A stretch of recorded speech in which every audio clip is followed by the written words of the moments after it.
So we see a very obedient man here.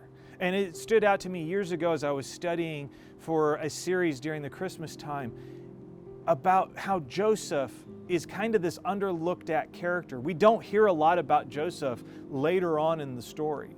But here at the beginning of the story, we hear about this very obedient, very righteous man who loved Mary, his wife, and loved this son that was not planned, but would later become the Savior for all of us.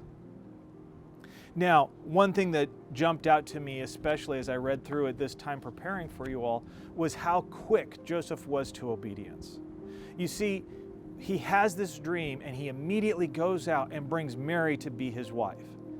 Now, for those of us here in the Western culture, that doesn't seem to mean a whole lot. So they go and got a quick, marriage at the courthouse and they were done.